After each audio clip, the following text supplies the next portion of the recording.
Entire ಯಾಕಂದ್ರೆ ನಮ್ಮ ಹುಡುಗ ಬಂದ್ಬಿಟ್ಟು ಆನ್ ಟೈಮ್. ನಮ್ಮ ಹುಡುಗ ಒಂದಿನ 10 ಗಂಟೆ ಬಂದವನಲ್ಲ, ಒಂದಿನ 1 ಅವರ್ ಅರ್ಧ ಗಂಟೆ ಲೇಟ್ ಮಾಡಿದವನಲ್ಲ ಅವನು.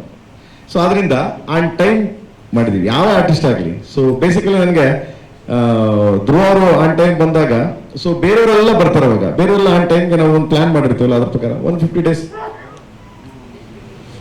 ಇನ್ ಮ್ಯಾಕ್ಸಿಮಮ್ ಇನ್ನೊಂದು ವೀಕ್ ಶೂಟಿಂಗ್ ಇದೆ. ಅದಾದ್ಮೇಲೆ ಓನ್ಲಿ ಸಾಂಗ್ಸ್, 3 ಸಾಂಗ್ಸ್ ಆಗಿದೆ. ಒಂದು ಸಾಂಗ್ ಕೊರಿಯೋಗ್ರಫಿ ನಾಗೇಶ್ ಮಾಡಿದ್ದಾರೆ, ಇನ್ನೊಂದು ಸಾಂಗು ರಾಜಸುಂದರಂ ಮಾಡಿದ್ದಾರೆ, ಇನ್ನೊಂದು ಸಾಂಗ್ ಬಂದ್ಬಿಟ್ಟು ಮೋಹನ್ ಮಾಸ್ಟರ್ ಮಾಡಿದ್ದಾರೆ. ಇನ್ನು 3 ಸಾಂಗ್ಸ್ ಅಲ್ಲಿ ಒಂದು ಸಾಂಗು ಭೂಷಣ್ ಮಾಸ್ಟರ್ ಮಾಡ್ತಿದ್ದಾರೆ, ಇನ್ನೊಂದು ಸಾಂಗ್ ಬಂದ್ಬಿಟ್ಟು ಇವ್ರು ಮಾಡ್ತಿದ್ದಾರೆ, ಪ್ರಭು ಮಾಸ್ಟರ್ ಮಾಡ್ತಿದ್ದಾರೆ, ಪ್ರಭುದೇವ್ ಅವರು. ಅಂಡ್ ಇನ್ನೊಂದು ಫಾರಿನ್ ಸಾಂಗ್ ಬಂದ್ಬಿಟ್ಟು ಇನ್ನೊಂದು ಫಾರಿನ್ ಮಾಡ್ತಿದೀವಿ.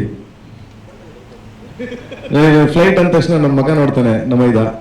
ಅಂಡ್ ಫಾರಿನ್ ಸಾಂಗ್ ಅಂದ್ಬಿಟ್ಟು ಅದು ರಾಹುಲ್ ಮಾಡ್ತಿದ್ದಾರೆ. ಅಂದ್ರೆ ಪ್ರತಿ ಸಾಂಗ್ನು ಒಬ್ಬೊಬ್ರು ಅಂದ್ರೆ ಈ ಸರಿ ಯಾರು ರಿಪೀಟ್ ಇಲ್ಲ, ಒಂದೊಂದೇ ಸಾಂಗ್ ಹೋಗ್ಬೋದು. ಯಾಕಂದ್ರೆ ನಾನು ಕೆಲಸ ಕಲ್ತ್ಕೋಬೇಕಲ್ಲ, ನಾನು ಫಸ್ಟ್ ಸಿನಿಮಾ ನಂದಿದ್ದು, ನಾನು ಹೊಸಬ. ಅವ್ರ ಹತ್ರ ಏನಾದ್ರು ಕಲಿಬೇಕು ಅನ್ನೋದು ಉದ್ದೇಶದಿಂದ ನಾನು ಅವ್ರ ಅಸಿಸ್ಟೆಂಟ್ ಆಗಿ ಮಾಡಿದ್ದೀನಿ. ಪ್ರೇಮ್ ಸರ್ ಯಾವಾಗಲೂ ರೇಗಿಸ್ತಾ ಇರ್ತಾನೆ, ಯಾರು ಅಸಿಸ್ಟೆಂಟ್ ಆಗಿ ಹೋಗ್ಬಿಡಿ ನೀವು ಅಂತ. ಸರ್, ಈಗ ಈ ಪ್ರಶ್ನೆ ನಿಮಗೂ ಮತ್ತು ಧ್ರುವ ಅವ್ರಿಗೂ. ಆರಂಭದಿಂದಾನೇ ಹೇಳ್ತಾ ಇದ್ರಿ ಯುದ್ಧಕ್ಕೆ ರೆಡಿ ಆಗಿದ್ವಿ ಅನ್ನೋ ಥರದಲ್ಲಿ. ಇದು ಯಾವ ರೀತಿ ವಿಶ್ಲೇಷಣೆ ಮಾಡ್ತಾ ಇದ್ರ? ಡಿಸೆಂಬರ್ನಲ್ಲೇ ಕೇಳಿ ಬರ್ತಾ ಇದೆಯಾ ಹೇಗೆ ಅನ್ನುವಂಥದ್ದು ಕನ್ಫರ್ಮೇಶನ್? ಡಿಸೆಂಬರ್ ಅಲ್ಲಿ ಬರುತ್ತೆ, 100% ಬರುತ್ತೆ. ಅಲ್ಲ, ಪದೇ ಅದು ಒಂದ್ ರೀತಿ ಯುದ್ಧಕ್ಕೆ ರೆಡಿ ಆಗ್ತಾ ಇದೀವಿ ಅನ್ನುವಂಥದ್ದು. ನಾವು ಟೀಸರ್ ಬಿಟ್ಟಿರೋದು ಯಾವಾಗಲೂ ಟೀಸರ್ ಬಿಟ್ಟಿದ್ದೀವಿ. ಡಬ್ಬಿಂಗ್ ಐ ಥಿಂಕ್ ನೀವು 1 ವರ್ಷ ಹಿಂದೆ ಟೀಸರ್ ಬಿಟ್ಟಿದ್ದೀವಿ, ಯುದ್ಧ ಶುರು ಮಾಡೋಣ ಅಂತ. ಅವಾಗಲೇ 1 ಇಯರ್ ಹಿಂದೆನೆ ಕೊನೆಯಿಂದ ಮಾಡಿದ್ದೀವಿ. So this is continue. ಯುದ್ಧ ಪ್ರತಿಯೊಂದು ಇದರಲ್ಲೂ ಮಾಡ್ತಿರ್ತೀವಿ, ಅದು ಜನ ಬಂದು ನಿಂತ್ಕೊಂಡು ನೋಡ್ಬೇಕು. ಅದಕ್ಕೆ ಯುದ್ಧ ಮಾಡಕ್ಕೆ ಸ್ಟಾರ್ಟ್ ಮಾಡಿದ್ವಿ. ನಾವು ಕ್ಯಾಪ್ಷನ್ ಹಾಕ್ಬಿಟ್ಟಿದ್ದೀನಿ, ವಾರ್ ಬಿಗೈನ್ಸ್. ಸ್ಟಾರ್ಟಿಂಗ್ ಇಂದ ಅದೇ ಇದರಲ್ಲಿ ಹೋಗಿದೆ. ಸೊ ಡಿಸೆಂಬರ್ಗೆ ಬರ್ತೀವಿ. ಧ್ರುವ ಸರ್, ನಿಮ್ಮ ವಿಶ್ಲೇಷಣೆ ಯುದ್ಧಕ್ಕೆ ರೆಡಿ ಆಗಿದ್ವಿ ಅನ್ನೋ ವಿಚಾರಕ್ಕೆ? ಫೀಲ್ಡ್ ಗಿಡದ ಮೇಲೆ ಯುದ್ಧ ಮಾಡಲೇಬೇಕು ಅಲ್ವಾ? ಸತ್ರೆ ವೀರಮರಣ, ಗೆದ್ರೆ ಸಿಂಹಾಸನ, ಯುದ್ಧ ಶುರು ಮಾಡೋಣ ಅಷ್ಟೇ. 17 ಕೋಟಿ ಸರ್, ಇಷ್ಟು ದೊಡ್ಡ 17 ಕೋಟಿ 70 ಲಕ್ಷ, ಇಷ್ಟು ದೊಡ್ಡ ಮೊತ್ತಕ್ಕೆ ಆಡಿಯೋ ಸೇಲ್ ಆಗಿರುವಂಥದ್ರ ಬಗ್ಗೆ ಎಷ್ಟು ವಿಶೇಷವಾಗಿರುತ್ತೆ? ಹೇಗೆ ಅಷ್ಟು ದೊಡ್ಡ ಮೊತ್ತ ಕೊಡುವಂತಹ ಸಾಧ್ಯತೆಗಳು ಹೇಗಾಯ್ತು ಅನ್ನೋದು? ಮೊದಲನೇದಾಗಿ ಸಾಂಗ್ಸ್ ಬಂದಾಗ, ನೀವು ಸಾಂಗ್ಸ್ ವಿಸಿಟ್ ಬಂದಾಗ ಹಿಂದೆ ಐ ಥಿಂಕ್ ಆನಂದ್ ಅವರು ಮತ್ತೆ ಶ್ಯಾಮಣ್ಣ ಇದ್ದಾರೆ. ನಮ್ಮ ಸಿನಿಮಾ ಏನಾದ್ರು ಯಾವ್ದು ಅಡ್ಡ ಆಗ್ಲಿ ಅಂಡ್ ವಿಲನ್ ಆಗ್ಲಿ ಎಲ್ಲ ಅವ್ರ ಹತ್ರನೇ ಇದೆ. ಶ್ಯಾಮಣ್ಣ ಲಾಸ್ಟ್ ಗೀಸ್ ಆಯ್ತಾ ನಮ್ಮ ಸಿನಿಮಾದ? ಅದವರು ನಮ್ದು ಯಾವುದೂ ಇಲ್ಲ, ಹಿಟ್ ಆಗಿರುವಂತೆ. ಓಕೆ, ಸೊ ದೆನ್ ಒಂದು, ಆಮೇಲೆ ಧ್ರುವ ಅವ್ರದ್ದು ಅದು ಹಿಟ್ಟು ಹೋಗರು, ಅದು ಹಿಟ್ಟಾಗಿದೆ ಅಂತೆ. ಆಮೇಲೆ ನಂದು ಅರ್ಜುನ್ ಅವ್ರದ್ದು ಅದು ಹಿಟ್ಟಾಗಿದೆ. ಆ ದೃಷ್ಟಿಯಿಂದ ಸೊ ಒಂದು ವ್ಯಾಲ್ಯೂಸ್ ಇದೆ ಅಂದ್ಬಿಟ್ಟು ಕೊಟ್ಟಿದ್ದಾರೆ.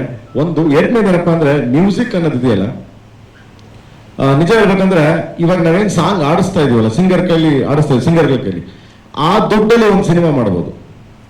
ಆ ಪ್ರೈಸು ಹೆಂಗೆ ಅಂತಂದ್ರೆ, ಕನ್ನಡ ನಾನು ಆಡ್ತಿರ್ತೀನಿ, ಸೊ ತಮಿಳು ಸಿದ್ಸೀರ ಮಾಡ್ತಾರೆ, ಹಿಂದಿ ಬಿ ಫ್ರಾಂಕ್ ಅಂತ ಆಡ್ತಾರೆ, ಓಕೆ, ಮಲಯಾಳಮ್ಮು ವಿಜಯ್ ದಾಸ್ ಆಡ್ತಾರೆ. First Indian cinema orchestra, highest orchestra ಮಾಡಿರೋದು. ಅಂದ್ರೆ 260 ಜನ ಮೇಲೆ ಮಾಡಿದೀವಿ. ಅದಲ್ದೇನೆ ನಿಮ್ಗೆ ಶಿವಮಣಿ ರಿದಮ್ ಮಾಡಿ ಒಂದು ಸಾಂಗ್ ನ 3 ಜನ ರಿದಮ್ ಮಾಡಿದ್ದಾರೆ. ಅಂದ್ರೆ ಫಸ್ಟ್ ಟೈಮ್ ಒಂದು ಸಾಂಗ್ ನ 3 ಜನ ಶಿವಮಣಿ ಮಾಡಿದ್ದಾರೆ. ಅಂಡ್ ದೆನ್ ಇಲ್ಲಿ ನಮ್ಮ ಕನ್ನಡದಲ್ಲಿ ಇವರು ಯಾರೋ ಹೆಸರು ಮಗ, ನಮ್ಮ ರಿಕ್ಕಿ. ಅದಾದ್ಮೇಲೆ ಇವರು ನಮ್ಮ ತಬ್ಲಾ ತೋಫಿಕ್ ಕುರೇಶ್ ಅವ್ರು ಮಾಡಿದ್ರು. ಅಂದ್ರೆ ಈ ತರ ಒಂದೊಂದು ಟೀಮ್ ಬರೀ 3 ಜನ ರಿದಮ್ ಮಾಡಕ್ಕೇನೆ ಮ್ಯಾಕ್ಸಿಮಮ್ 60 ಮೆಂಬರ್ಸ್ ಮಾಡ್ತಾರೆ. 60 ಜನ ಹಂಗ್ಲೇಕ್ ಹಾಕಂದ್ರೆ ನಿಮ್ಗೆ 300 ಮೇಲೆ ಹೋಗ್ಬಿಡ್ತದೆ ಆರ್ಕೆಸ್ಟ್ರಾ. ಅಂದ್ರೆ ಅಷ್ಟು ಖರ್ಚಾಗುತ್ತೆ, ಅಷ್ಟು ಇದು ಮಾಡಿದ್ವಿ. ಅಂದ್ರೆ ಕ್ವಾಲಿಟಿ ಇಂಪಾರ್ಟೆಂಟು. ಬಿಕಾಸ್ ಬರೀ ಓನ್ಲಿ ಇಲ್ಲಲ್ಲ, ಎಲ್ಲ ಕಡೆ ರೀಚ್ ಆಗಬೇಕು. ವರ್ಲ್ಡ್ ಕಾಂಪಿಟೇಷನ್ ಇವಾಗ ಸಿನಿಮಾ ಅನ್ನೋದು. ಸೊ ಆ ದೃಷ್ಟಿಯಿಂದ ಹೋಗಿದೆ. ಆಮೇಲೆ ಹಿಂದೆ ಒಂಚೂರು ಮಾರ್ಕೆಟ್ ಸ್ವಲ್ಪ ಮ್ಯೂಸಿಕ್ ಅಲ್ಲಿ ನಮ್ದು ಏನೋ ಸ್ವಲ್ಪ ಹೆಸರು ಇರೋದ್ರಿಂದ ಒಂಚೂರು ಮ್ಯೂಸಿಕ್ ಏನೋ ಚೆನ್ನಾಗಿ ಮಾಡ್ತಾರೆ ಕಣೆ. ಅರ್ಜುನ್ ಜನ್ಯ, ಪ್ರೇಮ್ ಎಲ್ಲ ಸೇರ್ಕೊಂಡು ಏನೋ ಮಾಡ್ತಾರೆ. ಆಮೇಲೆ ನಮ್ಮ ಧ್ರುವ ಅವನೇ ಚೆನ್ನಾಗಿ ಆಕ್ಟ್ ಮಾಡ್ತಾನೆ, ಚೆನ್ನಾಗಿ ಡ್ಯಾನ್ಸ್ ಮಾಡ್ತಾನೆ ಅಂತ ಕಾಸು ಕೊಟ್ಟವ್ರೆ. ಅಷ್ಟು ಕಾಸು ಅಲ್ಲ, ಎಷ್ಟು ಮಟ್ಟಿಗೆ ಮ್ಯೂಸಿಕ್ ಮಾಡಿದಾರೆ ಅಂದ್ರೆ ಒಂದು ಸಣ್ಣ ಎಕ್ಸಾಂಪಲ್. ನಮ್ಮ ಎಡಿಟರ್ ಹತ್ರ ಹೋಗಿ, ಗುರು ಯಾವುದೋ ಒಂದು ಸಾಂಗ್ ಕಂಪೋಸ್ ಮಾಡಿದಾರಲ್ಲ ಅಂತಾರೆ. ಇಲ್ಲ, ಲ್ಯಾಪ್ಟಾಪ್ ಓಪನ್ ಮಾಡ್ಬಿಟ್ಟು ಹಾಕು ಅಂದ್ರೆ, ಬಾಸ್ ಓಪನ್ ಆಗಲ್ಲ ಬಾಸ್, ಅಷ್ಟು ಟ್ರ್ಯಾಕ್ಸ್ ಇದೆ ಅಂತಾರೆ. ಒಂದು ಟ್ರ್ಯಾಕ್ಸ್ ಇರುತ್ತೆ. ಒಂದು ಮೊನ್ನೆ ಆನಂದ್ ಆಡಿದವ್ರು ನಂಗೆ ಶ್ಯಾಮಣ್ಣಗೆ ಮತ್ತೆ ಇವ್ರಿಗೆ ಸಾಂಗ್ ಕೇಳ್ಸಕ್ ಕರೆದೆ ಸ್ಟುಡಿಯೋಗೆ. ನಾವು ಅರ್ಜುನ್ ಅವ್ರಿಗೆ ಹೇಳಿದೆ ಕೇಳಿಸ್ ಮಗನೆ ಅಂತ.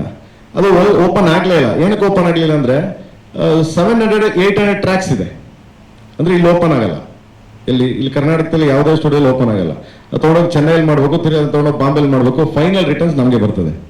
ಅಂದರೆ ಅಷ್ಟು ಇದನ್ನ ಆರ್ಕೆಸ್ಟ್ರೇಷನ್ ಅಷ್ಟು ಇದನ್ನ ಹಾಕಿದ್ದು because of quality, because of sound. ಇವಾಗಿರೋ ಥಿಯೇಟರ್ಸ್ಗಳಿಗೆ, ಮಲ್ಟಿಪ್ಲೆಕ್ಸ್ಗಳಿಗೆ, ಸೊ ಎಲ್ಲದಕ್ಕೂ ಬೇಕಲ್ಲ. ಸೊ ಆ ದೃಷ್ಟಿಯಿಂದ ಒಂಚೂರು ಜಾಸ್ತಿ ಖರ್ಚು ಮಾಡಿದ್ವಿ. ಇಲ್ಲಿ ಖರ್ಚು ಮಾಡಿರೋದು ಸ್ವಲ್ಪ ಏನು ತೊಂದರೆ ಇಲ್ಲ ಸರ್. 1970-80s ಒಳಗಡೆ ಸಿನಿಮಾ ಮಾಡಿದ್ದೀನಿ ಸರ್ ಇದನ್ನ. Yes sir. ಆಮೇಲೆ ಕಮರ್ಷಿಯಲ್ ಸರ್, ನೈಜ ಘಟನೆ, ಅದನ್ನ ನೈಜ ಘಟನೆ ಇನ್ಸಿಡೆಂಟ್ ತಗೊಂಡು ಮಾಡಿದ್ದೀನಿ ನಾನು ಅದನ್ನ. ಸೊ ಆವಾಗಿನ ಬೆಂಗಳೂರನ್ನ ಕಟ್ಟಕ್ಕೆ ಟ್ರೈ ಮಾಡಿದ್ದೀವಿ. ಅಂದ್ರೆ ದೊಡ್ಡ ಸುಮಾರು ಒಂದು 20 ಎಕರೆ ಸೆಟ್ ಹಾಕಿದ್ದೀವಿ. ಬೆಂಗಳೂರು ಸೆಟ್ ಹಾಕಿದೆ, ಅಲ್ಲೇ 1.5 year ಇಂದ ಸೆಟ್ ಇದೆ. ಅದು 20 ಎಕರೆ ಹಾಕಿದ್ವಿ ಸೆಟ್ನ. ಸೊ ಆಲ್ಮೋಸ್ಟ್ ಅಲ್ಲಿ ನಿಮ್ಗೆ ಬಂದು ನೋಡಿದಾಗ ರಿಯಲಿಸ್ಟ್ ಬೆಂಗಳೂರು ಹಂಗಿರುತ್ತೆ ನಿಮಗೆ. ಪ್ರೇಮ್ ಸರ್, ರಂಗನಾಥ್ ಅಂತ ಮೈಕೆ ಸರ್ ಮೋಹನ್ ಬಿಕೆರೆ ಅವರು. ಪ್ರೇಮ್ ಸರ್, ನಮ್ಮ KFI ಇಂದ ರಂಗನಾಥ್ ಅಂತ. ಸರ್, ಲಾಂಗ್ ಕೊಟ್ಟಿರೋ ಮೂವೀಸ್ ಎಲ್ಲಾದ್ರೂ ಕೂಡ ಹಿಟ್ ಆಗಿದೆ. ಅಂದ್ರೆ ನೀವು ಎಸ್ಪೆಷಲಿ ಲಾಂಗ್ ಕೊಟ್ಟಿರೋದು, ಅಂದ್ರೆ ಕಲಿ ಆಗಿರ್ಲಿ, ಜೋಗಿ ಆಗಿರ್ಲಿ, ಸೊ ಇದರಲ್ಲೂ ಕೂಡ ಧ್ರುವ ಸರ್ನ ಲಾಂಗ್ ನೋಡ್ಬೋದು. ಸೊ ಕೆರಿಯ ಆಲ್ಮೋಸ್ಟ್ 675 days, ಮತ್ತೆ ಜೋಗಿ 100+ days. ಸೊ ಒಂದೇ ಸ್ಕ್ರೀನ್ ನಲ್ಲಿ ತುಂಬಾನೇ ಶೋಸ್ ಗಳನ್ನ ಕಂಡಿದ್ದು. ಸೊ ಈ ಮೂವಿ ನಾವು ಇವಾಗಿನ ಬಿಸ್ನೆಸ್ ನಡೀತಾ ಇರುವಂತಹ ಒಂದು ಟೈಮ್ ನಲ್ಲಿ ಎಷ್ಟು ಡೇಸ್ ಗಳನ್ನ ಎಕ್ಸ್ಪೆಕ್ಟ್ ಮಾಡಬಹುದು ಸರ್? ಅಂದ್ರೆ ಡೇಸ್ ಅಂದ್ರೆ ಲೆಕ್ಕ ಸರ್, ನನಗೆ ಆಕ್ಚುಲಿ ಒಂದು ಮೂವಿ 100 days. ಓಕೆ. ಆಮೇಲೆ ಮೊದಲನೇದು ಒಂದು ಕ್ವಶನ್ ನೀವು ಕೇಳಿದ್ರಿ, ಲಾಂಗ್ ಕೊಟ್ಟಿದ್ದೀರಿ ಅಂತ. ನಾನು ಕೊಟ್ಟಿಲ್ಲ, ಹಿಡಿಯೋರು ಲಾಂಗ್ ನನ್ನ ಹತ್ರ ಕೊಡ್ತೀನಿ. ಹಿಡಿಯೋ ಸ್ಟೈಲ್ ಇಂಪಾರ್ಟೆಂಟ್. ಅವಾಗ ದರ್ಶನ್ ಹಿಡಿದ್ರು, ಅದೊಂದು ಸ್ಟೈಲು. ದರ್ಶನ್ ಹಿಡಿಯೋ ಸ್ಟೈಲು ಇಸ್ ಡಿಫ್ರೆಂಟ್. ಅಣ್ಣ ಹಿಡಿಯೋ ಸ್ಟೈಲು, ಶಿವಣ್ಣ ಹಿಡಿಯೋ ಸ್ಟೈಲ್ ಡಿಫ್ರೆಂಟ್. ಧ್ರುವ್ ಹಿಡಿಯೋ ಸ್ಟೈಲ್ ಡಿಫ್ರೆಂಟ್. ಮಚ್ಚು ಒಂದೇ ಇರ್ಬೋದು ಒಂದು.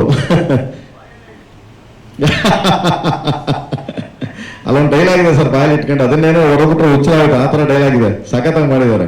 ಸೊ ಆ ದೃಷ್ಟಿ. ಆಮೇಲೆ ನನ್ನನ್ನ ಸ್ಟಾರ್ಟಿಂಗು ಸಿನಿಮಾ ಮಾಡಿದಾಗ ಹುಚ್ಚ ಅಂದ್ರು ನನ್ನ. ಇದನ್ನ ಎಕ್ಸ್ಪ್ಲೇನ್ ಮಾಡ್ತೀನಿ ಯಾಕೆ ಅಂತ ಕೇಳ್ತೀನಿ.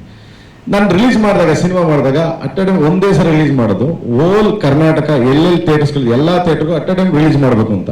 ಕೆಲವರೆಲ್ಲ ನನಗೆ ಬೈದ್ರ ಆ ಟೈಮಲ್ಲಿ. ಯಾವಾಗಿಂದ ರಾಜ್ ದ ಸೋಮ್ಯಾನ್ ಅಲ್ಲಿಂದ ಓಪನ್ ಮಾಡಿದ್ವಿ ನಾವು. ಹೆಂಗೆ ಓಪನ್ ಮಾಡಿದ್ವಿ? ಇಲ್ಲ ಪ್ರೇಮ್ 300 ಥಿಯೇಟರ್ ಹಾಕ್ಬೇಡ, 400 ಥಿಯೇಟರ್ ಹಾಕ್ಬೇಡ, ಬೇಡ ಪ್ರೇಮ್. ನಾನು ಹೇಳ್ತೇವೆ ಸರ್, ಮಾರ್ಕೆಟಿಂಗ್ ಹೆಂಗೆ ಅಂತಂದ್ರೆ ಜನ ನೋಡ್ಬೇಕು. ನೀವು ಇಲ್ಲೊಂದು 3 ಥಿಯೇಟರ್ ಹಾಕ್ಬಿಟ್ಟು ಅದಾದ್ಮೇಲೆ ಹಿಟ್ ಆದ್ಮೇಲೆ, ಇಲ್ಲಾಂದ್ರೆ ಚೆನ್ನಾಗಿದೆ ಅದಾದ್ಮೇಲೆ ಬರ್ತಾರೆ, ಅದೆಲ್ಲ ಸುಳ್ಳು. ಯಾಕಂದ್ರೆ ಅವ್ನ ಮಾರ್ಣೇಸ ಇನ್ನೊಂದು ಸಿನಿಮಾ ಸಿಗುತ್ತೆ ಅವನಿಗೆ. ಅವತ್ತಿನ ಮಟ್ಟಿಗೆ ನೀವು ಎಷ್ಟು ಸಾಧ್ಯ, ಕ್ರೇಜ್ಗೆ ಎಷ್ಟು ಸಾಧ್ಯ ಅಷ್ಟು ಥಿಯೇಟರ್ಗಳನ್ನ ಬಿಟ್ಟಾಗ ಏನಾಗುತ್ತೆ, ಸಿನಿಮಾ ಚೆನ್ನಾಗಿತ್ತ 1 ವಾರ ಫುಲ್ ಆಗುತ್ತೆ. 1 ವಾರ ಫುಲ್ ಆದಾಗ 3 ದಿನ ಬರೋ ದುಡ್ಡು 3 ದಿನದಲ್ಲಿ ಬರುತ್ತೆ. ಇದನ್ನ ಸ್ಟಾರ್ಟ್ ಮಾಡಿದ್ದೆ ನಾನು, ಬೈಸ್ಕೊಂಡು ನಾನು, ನನ್ನನ್ನು ಟ್ರೋಲು ಮಾಡಿದ್ರು. Thank you so much.